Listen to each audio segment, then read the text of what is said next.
Hola y nuevamente seas bienvenido a las llaves del derecho.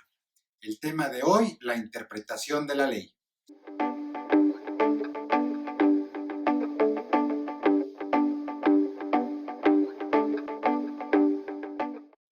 Interpretar consiste en explicar o declarar el sentido de algo, principalmente de un texto. También se entiende como concebir, ordenar o expresar de un modo personal la realidad. La interpretación jurídica consiste en el entendimiento, razonamiento y comprensión de las normas para establecer su significado o alcance. Es decir, desentrañar el sentido de la ley significa que busquemos qué es lo que realmente quiere expresar la norma jurídica. La interpretación de la ley puede ser de tres formas: por los sujetos o por el intérprete, que se divide en tres: doctrinal o privada, que la realizan los estudiosos del derecho. Por ejemplo, el maestro Rojina Villegas nos conceptualiza el derecho civil desde su punto de vista. La segunda, judicial o jurisdiccional, que la realizan los órganos jurisdiccionales al impartir justicia, ya sea en las sentencias o en las jurisprudencias. 3. Auténtica o legislativa, que la realizan los legisladores, y esta puede ser contextual, que está dentro del propio texto legal, o posterior, que está en otra ley que se publica posteriormente. El ejemplo de la primera es la hospitalización. Estamos hablando del delito de lesiones. ¿Qué significa hospitalización? Dentro de la norma jurídica nos dice: cuando una persona está impedido para dedicarse a sus ocupaciones habituales, aunque materialmente no esté internado en una casa de salud, sanatorio u hospital, eso es una hospitalización. En el segundo caso, tenemos las lesiones, que es toda alteración que cause daños a la salud producida por una causa externa. Pero aquí encontramos que no sabemos qué es salud. Entonces nos tenemos que remitir a otra ley, que es en este caso la Ley General de Salud, para saber qué significa esta palabra, y es el bienestar físico y mental de las personas. La segunda forma de interpretar la ley es por los medios o métodos utilizados.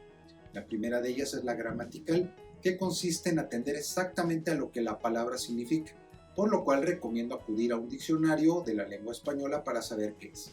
Un ejemplo: infracción. Vamos al diccionario y encontramos que es el incumplimiento a una disposición o pacto. La segunda, técnica, que es un sentido específico que utilizan los estudiosos del derecho. ¿Qué es la mora? La mora puede ser un árbol, un fruto, una colonia, pero para el derecho significa un retraso en el cumplimiento de una norma. Atendiendo a esta forma de interpretar la ley, tendríamos que tomar el incumplimiento de una obligación como el resultado de la palabra mora. Tercera, lógica, con un sentido racional, esto es mediante la operación mental o el uso de un silogismo correcto. Recordemos que tiene premisa mayor, premisa menor y conclusión. El ejemplo: privar de la vida a una persona es un delito, homicidio. Juan privó de la vida a Pedro, luego entonces Juan cometió el delito de homicidio en agravio de Pedro. 4. Teleológica, con un sentido lógico finalista, encaminado a conseguir la convivencia social. Se realiza mediante el análisis de la naturaleza de los hechos o de las cosas que son el objeto de la regulación legal, determinando su auténtica finalidad. No es un análisis de la realidad histórica del momento de su promulgación, sino de la realidad social en el momento de su aplicación, considerando los valores y principios que la inspiró. El ejemplo: regresamos con Juan. Privar de la vida a una persona es un delito, quedamos que era homicidio. Juan privó de la vida a Pedro, luego entonces Juan cometió el delito de homicidio en agravio de Pedro.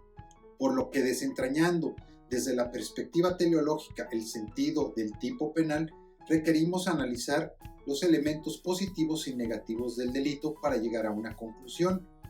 Para que este ejemplo tenga vigencia, tenemos que esperar a analizar el siguiente punto, que en breve lo vamos a ver cuando hablemos del resultado de forma progresiva. La siguiente forma de interpretación es por el resultado, y la primera de ellas es declarativa. El intérprete declara exactamente lo que la ley dice, y aquí nos tenemos que referir al método gramatical o técnico. El ejemplo que tenemos es la premeditación, que consiste en realizar las conductas después de haber reflexionado sobre su ejecución. La segunda, extensiva, cuando el intérprete extiende el sentido de la ley porque dice menos de lo que realmente quiso decir.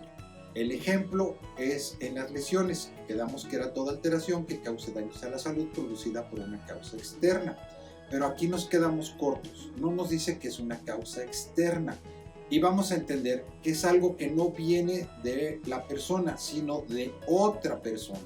Por ejemplo, el disparo de un arma de fuego. Juan activa su arma de fuego en contra de Pedro y comete el delito de lesiones. Tercera, restrictiva.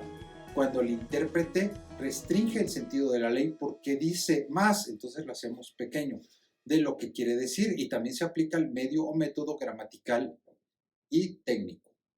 El ejemplo lo tenemos en los delitos contra la flora y la fauna, donde un artículo de este precepto legal establece al que realice cualquier acto que cause la destrucción, daño o perturbación de la vida silvestre, y ahí cortamos. Encontramos dos palabras, destrucción y daño. Daño conlleva a la destrucción o la destrucción conlleva al daño. Luego entonces con una sola palabra sería suficiente. Si la destrucción conlleva al daño, quitamos el daño, nos quedamos con destrucción y el tipo legal se perfecciona. 4. Progresiva. Cuando el intérprete adapta el sentido de la ley al tiempo y al espacio en que se aplica. Este resultado proviene del método lógico y o teleológico, que hace un momento lo mencioné. El ejemplo, privar de la vida a una persona es un delito.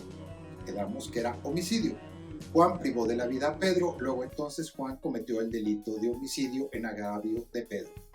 Aplicando el sentido progresivo, Pedro ingresó por la noche a la casa de Juan para robar.